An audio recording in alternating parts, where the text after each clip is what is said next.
नमस्कार, जय हिंद, वंदे मातरम। मैं हूँ तेज मौर्य। उम्मीद करता हूँ कि आप अच्छे होंगे, स्वस्थ होंगे, परिवार का ख्याल रख रहे होंगे। आज की घटना है राजस्थान की। राजस्थान की राजधानी है जयपुर। बात है 24 अक्टूबर 2023 की। वहाँ पर एक आदमी सड़क पर जा रहा था बाइक से। उस आदमी का बैलेंस बिगड़ता है और वो सड़क पर गिर जाता है। उसे उठाने के लिए लोग दौड़ते हैं। जैसे ही लोग उसके पास आते हैं तो देखते हैं उस आदमी की तो मौत हो चुकी है। इसके बाद तुरंत उसको बुलाया जाता है। पुलिस आती है तो देखती है उस आदमी की तो मौत हो चुकी है। इसके बाद पुलिस इस उम्मीद में उस आदमी को हॉस्पिटल भेजती है कि शायद ये जिंदा हो, इसकी सांसें चल रही हैं। इसके बाद डॉक्टर उस आदमी को देखते हैं और कहते हैं इस आदमी की तो मौत हो चुकी है। अब पुलिस एक्सीडेंट का मामला दर्ज करती है और उस लाश को पोस्टमार्टम के लिए मर्चुरी भेज देती है। पोस्टमार्टम कर रहे थे, इसके बाद वो उस लाश का एक्सरे निकालते हैं। जब वो एक्सरे निकालते हैं तो देखते हैं उस लाश के पेट में एक मेटल दिखाई दे रहा है। अब डॉक्टर उस लाश के पेट पर कट मारकर उस मेटल को बाहर निकालते हैं तो पता चलता है यह एक बुलेट है। मतलब ये एक बंदूक की गोली है। इसके बाद डॉक्टर्स पुलिस को बुलाते हैं। इसके बाद डॉक्टर्स पुलिस को बताते हैं इस आदमी की तभी मौत हो गई थी जब ये बाइक से गिरा था। इसके बाद पुलिस वालों को यह मामला थोड़ा साफ होता हुआ नजर आता है कि ये आदमी सड़क पर जा रहा था, किसी ने इस आदमी को गोली मारी, इसके बाद इसका बैलेंस बिगड़ा, जिस वजह से ये जमीन पर गिरा और बाद में इसकी मौत हो गई। अब पुलिस के सामने सवाल ये थे कि ये आदमी है कौन, इसकी दुश्मनी किससे थी, ये आखिर करता क्या था। इसके बाद पुलिस उस लाश के बारे में जानकारी जुटाना शुरू कर देती है। अब पुलिस को उस लाश के बारे में पता चलता है इसका नाम आशीष कुमावत है और यहीं जयपुर का ही रहने वाला है। इसके बाद पुलिस आशीष के घर वालों से बात करती है और उनसे पूछताछ करती है, पूछती है आशीष की किससे दुश्मनी थी, किससे दोस्ती थी, किसके साथ उठता था बैठता था, आखिर कौन हो सकता है जिसने आशीष को गोली मारी। आशीष के घर वाले कहते हैं कि आशीष की किसी से दुश्मनी नहीं थी, उन्हें इस बारे में कुछ भी नहीं पता। अब पुलिस वालों को ये लग रहा था कि शायद कोई तो होगा जिससे आशीष की दुश्मनी होगी। अब पुलिस आशीष के बारे में जानकारी जुटाना शुरू कर देती है। धीरे धीरे ये पता चलता है आशीष की दुश्मनी आशीष के पड़ोस में रहने वाले रमेश के साथ थी। दरअसल रमेश और आशीष का प्लॉट दोनों अगल बगल ही था। इस अपने प्लॉट में मूर्तियां बनाने की फैक्ट्री खोल रखा था, जिस वजह से वहां पर बहुत सारी आवाज आती थी, लोग आते जाते थे और इस बात को लेकर उनके बीच में लड़ाई थी, झगड़े थे और बात पुलिस स्टेशन तक पहुंच गई थी और एफआईआर भी दर्ज थी। पुलिस वाले जब ये मामला सुनते हैं, पुलिस वालों को यह लगता है कि हो सकता है इस मामले में रमेश का कोई हाथ हो। इसके बाद पुलिस रमेश को पूछताछ करने के लिए थाने बुलाती है और उससे पूछताछ करती है।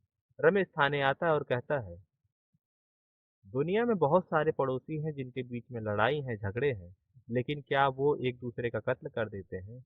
मैं वहां पर था, ना ही मुझे इस बारे में कोई जानकारी है। इसके बाद रमेश वहां से चला जाता है। इसके बाद पुलिस ये फैसला लेती है कि क्यों ना एक बार रमेश के कॉल डिटेल्स निकलवाए जाए, उसकी सीडीआर निकलवाई जाए। अब पुलिस वालों को रमेश पर थोड़ा पहले से ही शक था। अब पुलिस को ये पता चलता है रमेश एक नंबर पर लगातार बातें किया करता था। नंबर का पता लगाती है तो पता चलता है यह नंबर नागौर का है और उस आदमी का नाम कुंज बिहारी है। अब पुलिस कुंज बिहारी का नंबर ट्रेस करती है तो पता चलता है 24 अक्टूबर यानी जिस दिन आशीष की हत्या हुई थी, उस दिन इत्तफाकन कुंज बिहारी भी नागौर से जयपुर में था। यानी वो नागौर का रहने वाला था और वो जयपुर में उसकी लोकेशन थी। अब पुलिस वालों को लगता है क्यों ना एक बार कुंज बिहारी को बुलाकर पूछताछ की जाए। कुंज बिहारी कहता है कि वो आशीष को जानता ही नहीं था, उसे इस बारे में कुछ भी नहीं पता। लेकिन आखिरी में कुंज बिहारी टूट जाता है और वो सच को बताता है और वो कहता है उसी ने अपने एक दोस्त के साथ मिलकर आशीष की हत्या की थी। साथ ही साथ वो ये बताता है उसे यह काम करने के लिए 2 लाख रुपए मिले थे। कुंज बिहारी कहता है ये पैसे मुझे रमेश ने दिए थे, यानी आशीष के पड़ोसी ने ही दिए थे। इसके बाद कुंज बिहारी जो बताता है वो कहानी ये है। दरअसल कुंज बिहारी नागौर का रहने वाला था। कुंज बिहारी एक बेरोजगार था, लेकिन उसके भी खर्चे थे। उसकी दोस्ती रमेश से थी, वो रमेश से मिलने आया करता था। वो जब भी उधार मांगता था रमेश से, रमेश उसे दे दिया करता था।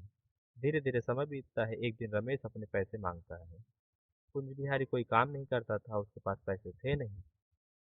तो वो मना कर देता है कि मेरे पास पैसे हैं नहीं। और रमेश उससे कहता है कि मेरे पैसे लौटाओ, नहीं तो मेरे पड़ोसी आशीष का कत्ल कर दो। इस बारे में बहुत सोचता है और ये फैसला लेता है, अगर वो आशीष की हत्या कर देगा, इसके बाद उसके 2 लाख रुपए माफ हो जाएंगे। इसके बाद वो ये फैसला लेता है कि वो आशीष की हत्या करेगा।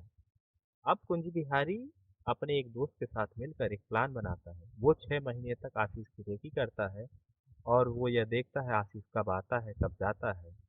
22 अक्टूबर को नागौर से जयपुर आता है और वहाँ पर आशीष का इंतजार करने लगता है। लेकिन उस दिन आशीष आता नहीं है, जिस वजह से वो शाम को फिर से नागौर चला जाता है।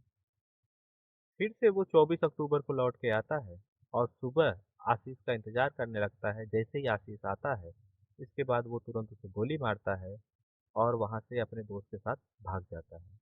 बाद में आशीष जमीन पर गिरता है, लोगों को लगता है कि इसका एक्सीडेंट हुआ है।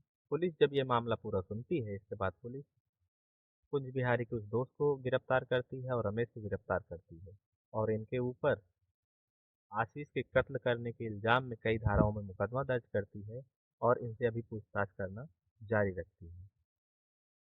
इनका जो मामला था, दरअसल बहुत छोटा सा मामला था। बात ये थी, रमेश और आशीष का प्लॉट अगल बगल था। रमेश का जो मेन गेट था वो बहुत बड़ा था। जब वो खुलता था तो वो आशीष के प्लॉट में जाके खुलता था।